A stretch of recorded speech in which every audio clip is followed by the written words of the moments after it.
20,000 ரூபாய்க்கு 20,000 ரூபாய்க்கு நமக்கு AMOLED டிஸ்ப்ளே கொடுக்குறாங்க. OS கேமரா இருக்கு, 16 ஜிபிக்கான RAM கொடுத்துருக்காங்க. அண்ட் இந்தியாவின் முதல் ப்ராசஸரோட இந்த மொபைல் இப்போ லான்ச் ஆயிருக்கு. இது Tecno Camon Pro 5G. So இந்த மொபைல் எப்படி இருக்குன்றத பார்த்தலாம். பாக்ஸோட எந்த சைடுமே உள்ள எல்லா சைட்லையுமே மாற்றி மாற்றி பிரிண்ட் பண்ணி வச்சிருக்காங்க. அண்ட் பின் பக்கமாக வந்து பார்த்தீங்கன்னா இதில் இருக்கக்கூடிய முக்கியமான விஷயங்கள் என்னென்னன்றதை போட்டிருக்காங்க. நான் எதிர்பார்க்காத ஒரு விஷயம் என்னன்னா மேட் இன் இந்தியான்றது இவங்க போட்டிருக்காங்க. மொபைல் 33 வாட்க்கான சார்ஜர், புக்லெட்ஸ் அண்ட் நமக்கு முக்கியமாக இந்த TPU கேஸ் பார்க்கறதுக்கு உண்மையிலேயே வந்து நல்லா இருக்கு. அண்ட் சிம் எஜெக்டர் டூலும் இதில் இருக்கு. போனை கையில் எடுத்த உடனே ஃபர்ஸ்ட் ஃபீல் பண்ண விஷயம் என்ன தெரியுமா? இந்த டெக்ஸ்சர்டு பேக் பார்க்கறதுக்கு ஒரு லெதர் ஃபினிஷிங் இருக்கிற மாதிரி இருக்கு. ஆனா வந்து கையில பிடிக்கும்போது அது சின்ன ஒரு டெக்ஸ்சர் நல்லா இருக்கு, ஃபீல்ஸ் குட். அதுவும் இந்த பட்ஜெட்ல. பட் இது வந்து பாத்தீங்கன்னா உங்களுக்கு ஒரிஜினல் லெதர்லாம் வந்து கிடையாது, பிளாஸ்டிக் தான். அண்ட் சைடுல வந்து பாத்தீங்கன்னா மெட்டல் வந்து கொடுத்துருக்காங்க. கையில ஒரு பாக்ஸ் டிசைன் தான். ஃபோன் கையில பிடிக்கும் போது இன் அண்ட் ஃபீல் நல்லா இருக்கு. வெயிட் டிஸ்ட்ரிபியூஷனும் ஓரளவுக்கு வந்து நல்லா பண்ணிருக்காங்க. பின்பக்கமா இந்த டிசைனை பார்க்கும்போது கேமரா மாடியூல் ரொம்ப பெருசா இருக்குமோ நினைச்சேன். பட் அவ்வளவு பெருசெல்லாம் வந்து கிடையாது. ஸோ கேமரா மாடியூல் கொஞ்சம் உள்ளதா இருக்கு. பட் சைஸை பொறுத்த வரைக்கும் சர்க்கிள் பெருசா தான் வச்சிருக்காங்க. இது வந்து பாத்தீங்கன்னா ஒரு பென்டகானல் ஷேப்பை கொஞ்சம் திருப்பி வச்சிருக்காங்க. ரிங் கொஞ்சம் சின்னசா வச்சு பென்டகானல கொஞ்சம் கரெக்டா சிமெட்ரிக்கா கொடுத்திருந்தா இன்னும் கொஞ்சம் நல்லா இருந்திருக்கும்ன்றது என்னுடைய கருத்து. பட் உங்களுக்கு இந்த ஷேப் பிடிச்சிருக்கான்றதை சொல்லுங்க. இன்னும் பீரோல் எடுக்கல, பட் இருந்தாலும் போனுடைய குவாலிட்டி எப்படி இருக்குன்னு செக் பண்ணுவோம் இல்லையா? ஒரு தடவை போட்டு பார்த்தலாமா? 1 2 3. ஓகே, ஒன்றும் ஆகவில்லை என்று தான் நினைக்கிறேன். ஓகே, என்ன பண்றது, போடும்போது பக்குன்னு இருக்குல்ல. ஓகே, ஸோ ஃபார் ஒன்றும் ஆகலை. நீங்கள் ஓப்பன் பண்ணி காமிச்சிடுறேன். ஒன்றும் ஆகலை, ஒர்க்கிங். பின்னாடியும் நத்திங். முக்கியமாக டிஸ்பிளேவை பற்றி பேசணும். ஏன்னா 20,000 ரூபாய் பட்ஜெட்டில் உங்களுக்கு ஒரு நல்ல AMOLED டிஸ்பிளே வந்து கொடுத்துருக்காங்க. 6.67 இன்ச்க்கான AMOLED display, full HD plus ரெசல்யூஷனோட 120 ஹெர்ட்ஸ்க்கான ரெஃப்ரெஷ் ரேட்டும் வந்து கொடுத்துருக்காங்க. இது ஒரு 10-bit டிஸ்பிளே. அண்ட் குறிப்பாக இந்த பட்ஜெட்டில் இந்த டிஸ்பிளேல இன் டிஸ்பிளே ஃபிங்கர் பிரிண்ட் சென்சரும் தந்திருக்காங்க. அது ஃபாஸ்ட்டாகவும் ஒர்க் ஆகுது. டிஸ்பிளே குவாலிட்டி பொறுத்த வரைக்கும் நல்லா கொடுத்துருக்காங்க. உங்களுக்கு வியூவிங் ஆங்கிள், கலர்ஸ் எல்லாமே வந்து நல்லா இருக்கு. ஆனால் பிரைட்னஸை பொறுத்த வரைக்கும் வெறும் 500 nits மட்டும் தான். இண்டோர்ல பிரச்சனையே இல்லை, சூப்பராக இருக்கு. பட் அவுட்டோர்ல போகும்போது உங்களுக்கு யூஸ் பண்ற அளவுக்கு இருக்கு. எக்ஸ்ட்ரா நீங்க வந்து மல்டிமீடியா கன்சம்ஷன் பண்ற அளவுக்கெல்லாம் இல்ல. சோ போனோட வெயிட் வந்து எனக்கு 173 கிராம் இருக்கும்னு நினைக்கிறேன். எக்ஸாம்பிளுக்கு செக் பண்ணி சொல்றேன், பார்க்கலாம். நம்ம கெஸ் பண்ண 192 கிராம் என்னன்னு தெரியலையே. நான் எல்லா மொபைலையுமே வெயிட் கம்மியாக சொல்கிறேன். 192 கிராம் மாதிரி எனக்கு ஃபீல் ஆகலை. ஸோ அதுவே ஒரு நல்ல விஷயம் தான். ஓகே. அண்ட் பேட்டரி இந்த வெயிட்டோட எவ்வளோ இருக்குன்னு பார்த்தீங்கன்னா 5000 mAh பேட்டரி கொடுத்துருக்காங்க. 33 வாட்க்கான ஃபாஸ்ட் சார்ஜிங் சப்போர்ட்டும் இருக்குது. இந்த UI வந்து பார்த்தீங்கன்னா அந்த ஒரு ஸ்மூத்தான ஒரு எக்ஸ்பீரியன்ஸ் லீக்காக இருக்கணும்னு நம்ம சொல்லுவோம் இல்லையா? பாருங்கள், அது வந்து மிஸ் ஆகுது. டச்சுடைய ரெஸ்பான்ஸ் ஒரு சில இடத்துல தான் நல்லா இருக்கு, ஒரு சில இடத்துல அப்படி நின்று தான் வருது. Android 13 கொடுத்துருக்காங்க. அதற்கு மேலே இவங்க iOS என்ற ஒரு OS இருக்கு. ஃபர்ஸ்ட் டைம் நான் யூஸ் பண்றேன். பட் எக்ஸ்பீரியன்ஸா பொறுத்த வரைக்கும் பார்க்கும்போது ஓகேவா தான் இருக்கு. ஓகே, சுமார் அவ்வளவுதான் சொல்ல முடியும். ஏன்னா வந்து பார்த்தீங்கன்னா ஏகப்பட்ட ப்ளோட்டர்ஸ் கொடுத்துருக்காங்க. அண்ட் உங்களுக்கு வந்து பார்த்தீங்கன்னா நிறைய ப்ளோட்டர்ஸ் வந்து அன்இன்ஸ்டாலும் பண்ண முடியாது, அந்த மாதிரி இருக்கு. சவுண்ட் குவாலிட்டி ஓரளவுக்கு லவுடா இருக்கு. அதாவது சவுண்ட் வந்து லவுடா இருக்கு. குவாலிட்டியை பொறுத்த வரைக்கும் அந்த அளவுக்கு வந்து இல்ல. MediaTek உடைய Dimensity 8050 அப்படின்னு சொல்லக்கூடிய ப்ராசஸர் இவங்க யூஸ் பண்றாங்க. பெர்ஃபார்மன்ஸ் இது ஒரு புது ப்ராசஸர்னா, புதுசு. சரி, 8050 ன்னு சொல்லக்கூடிய ப்ராசஸர் வந்து லான்ச் பண்ணிருக்காங்க. சோ இந்த ஃபோன்ல தான் இந்தியாவிலே ஃபர்ஸ்ட் டைம் யூஸ் பண்றாங்க. புதுசெல்லாம் இல்ல, ஏற்கனவே வந்த MediaTekல Dimensity 1300 1200 அதெல்லாம் யாரு? இவங்களே தான். இப்போ மாறு வயசத்தில் வந்து நிற்கிறாங்க, வேறு ஒன்றுமே கிடையாது. அவ்வளோதான். இது நிறைய பேர் சொல்லியிருக்க மாட்டாங்க, மேபி இல்லை அவங்களுக்கு தெரிஞ்சிருக்காது. பட் விஷயம் இதுதாங்க, கிட்டத்தட்ட அதே ப்ராசஸர் தான், பேரை மட்டும் மாற்றி இந்தியாவில் முதல் முறை புதுசாக லான்ச் பண்ணுறோம் அப்படின்னு வேணா மைண்ட் வாஷ் பண்ணுறதுக்கு வந்து லான்ச் பண்ணுவாங்க. அப்படிலாம் வந்து கிடையாது. இது ப்ராசஸருடைய உண்மை. சரிங்களா? இப்போ ப்ராசஸர் எப்படி இருக்குன்னு பார்க்கலாம். Antutu benchmark ஸ்கோரை பொறுத்த வரைக்கும் 6 லட்சத்துக்கு மேலே வருது. நான் மல்டிபிள் டைம்ஸ் வந்து ரன் பண்ணி பார்த்தேன். எல்லா டைமும் வந்து நல்ல ஸ்கோர் வருது. சர்ப்ரைசிங்லி நல்லா இருக்கிற மாதிரி தான் இருந்தது. சரி, கேம் பர்ஃபார்மன்ஸ் எப்படி இருக்குன்னு பார்க்கும்போது BGMI நாங்கள் விளையாடி பார்த்தோம். BGMIயில் உங்களுக்கு HDRல அல்ட்ரா வரைக்கும் விளையாட முடியுது, ஸ்மூத்தில் எக்ஸ்ட்ரீம் வரைக்கும் விளையாட முடியுது. ஸோ கேமிங் பர்ஃபார்மன்ஸில் லேகோ ஃபேம் ட்ராப்ஸோ இருக்கா அப்படின்னு பார்த்தா அது எதுவுமே வந்து கிடையாது.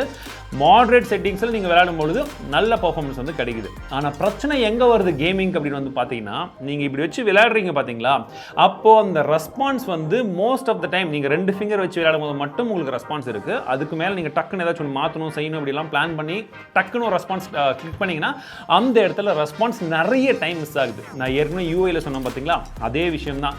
அந்த மாதிரி ஃபாஸ்ட்டாக நீங்கள் யூஸ் பண்ணக்கூடிய சமயத்தில் வரக்கூடிய ரெஸ்பான்ஸ் எல்லாமே இதில் மிஸ் ஆகுது. பட் இது 20,000 ரூபாய் ஃபோன், இது எங்ககிட்ட இருக்க இருக்கிறது நாங்கள் டெஸ்ட் பண்ணுறோம்.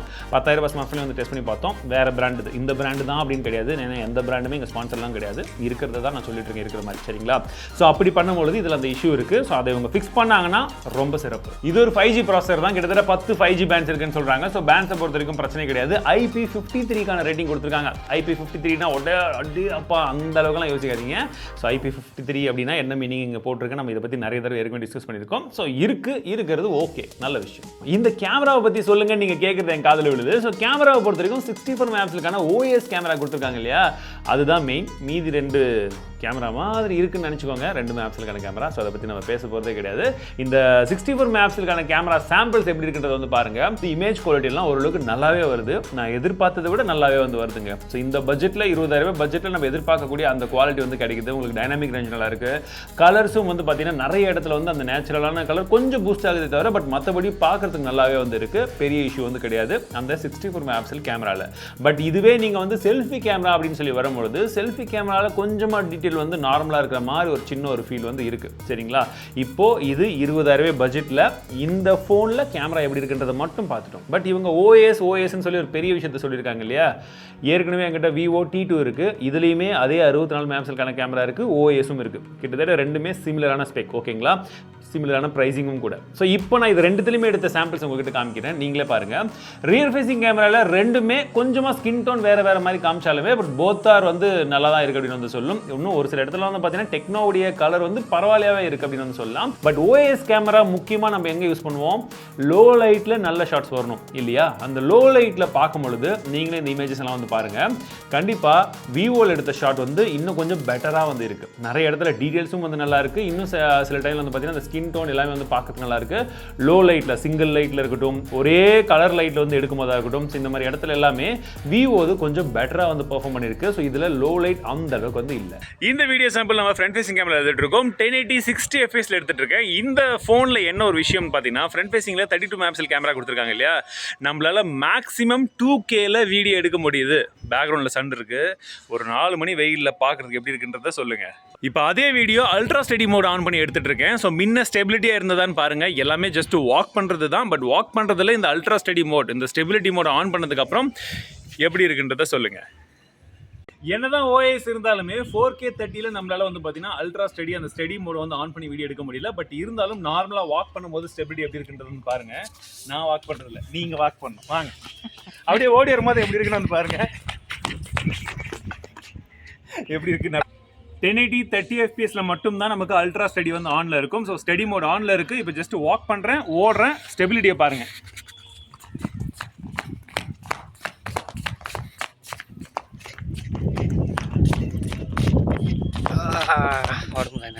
வீடியோ சாம்பிள் பார்த்துருப்பீங்க, எப்படி இருந்துச்சு நீங்கள் சொல்லுங்கள். ஆனால் இந்த வீடியோ எடுத்துட்டு சரி மாற்றலாமான்னு சொல்லி பார்க்கும்போது அப்படியே வந்து ஸ்லோ ஆகுது. ஸோ ஸ்லோவாகி தான் வந்து சேவ் ஆகுதே தவிர டக்குன்னு சேவ் ஆகிட்டு நம்ம அடுத்தது வந்து மாற்றுறதுக்கு வந்து ஆப்ஷனே வந்து கிடையாது. இதற்கான காரணம் என்னவா இருக்கும்னா, இவங்க யூஸ் பண்ண RAM type and storage type அப்படின்றது ரொம்ப பழசாக இருக்கும், இல்லை ரொம்ப ஸ்லோவாக இருக்கக்கூடிய டைப் வந்து யூஸ் பண்ணியிருப்பாங்க. எக்ஸாக்ட்லி என்ன டைப் அப்படின்றது நான் தேடின வரைக்கும் எனக்கு வந்து கிடைக்கும் போது நான் டிஸ்கிரிப்ஷனில் அப்டேட் பண்ணுவேன், நீங்கள் தாராளமாக வந்து செக் பண்ணி பார்க்கலாம். ஸோ ரேம் அண்ட் ஸ்டோரேஜை பொறுத்த வரைக்கும் இவங்க 8 ஜிபிக்கான ரேம் வந்து கொடுத்துருக்காங்க. அண்ட் உங்களுக்கு 128 ஜிபி மாடல் 256 ஜிபி அப்படின்ற 2 ஸ்டோரேஜ் வேரியன்ட் வந்து கிடைக்குது. நார்மலி இதுதான். அண்ட் 8 ஜிபி அந்த விர்ச்சுவல் ரேம் இருக்குன்னு சொல்லுவாங்க. அது பெரிய அளவுக்கான யூஸ் எல்லாம் வந்து கிடையாது. பட் ஜென்ரலி யூஸ் பண்ணுறதுக்கு ஓரளவுக்கு பரவாயில்லையா இருந்தாலுமே நான் ஏற்கனவே சொன்னது போல அந்த யூஐயில் இருக்கக்கூடிய லேக் வந்து பார்த்தீங்கன்னா நீங்கள் மல்டி டாஸ்கிங் பண்ணும்பொழுதும் ஒரு சில டைமில் இருக்கு. மற்றபடி இந்த ஃபோனை பொறுத்த வரைக்கும் நான் ஃபர்ஸ்ட் டைம் டெக்னோ யூஸ் பண்ணுறேன். பட் இருந்தாலுமே ஃபோன் வந்து பார்த்தீங்கன்னா நான் எதிர்பார்த்ததை விட நல்லா தான் இருக்கு. ரொம்ப மோசமாக வந்து கிடையாது, நல்லாவே வந்து பண்ணியிருக்காங்க. ஆனால் முக்கியமான விஷயத்தை வந்து மிஸ் பண்ணியிருக்காங்க. ஏன்னா 20,000 கொடுத்து நம்ம இந்த ஃபோனை வாங்கும்பொழுது கேமரா எல்லா இடத்துலையுமே நல்லா இருக்கணும், கன்சிஸ்டன்சி கிடையாது. அண்ட் லோ லைட்ல இமேஜ் அந்த அளவுக்கு வந்து கிடையாது. அண்ட் வீடியோ குவாலிட்டியும் கொஞ்சம் சுமாராக தான் இருந்துச்சு. எல்லாத்த விட ரொம்ப முக்கியமான விஷயம் என்ன, டெய்லி நம்ம ஃபோனை யூஸ் பண்ணும்போது டச் பண்ணும்போது நல்ல ரெஸ்பான்ஸ் இருக்கும். அதானப்பா டச் ஃபோனு இல்லையா. ஸோ அந்த விஷயத்தில் இங்கே கொஞ்சம் அப்பப்போ விட்டு அந்த லேகெல்லாம் இருக்கிறது எனக்கு பிடிக்கல. ஸோ இதனாலேயே இந்த ஃபோனை வந்து நான் கண்டிப்பாக உங்கள் யாருக்கும் வந்து பரிந்துரைக்க மாட்டேன். பட் உங்களுடைய கருத்துக்கள் எதுவாக இருந்தாலும் கமெண்ட் செக்ஷனில் சொல்லுங்கள்.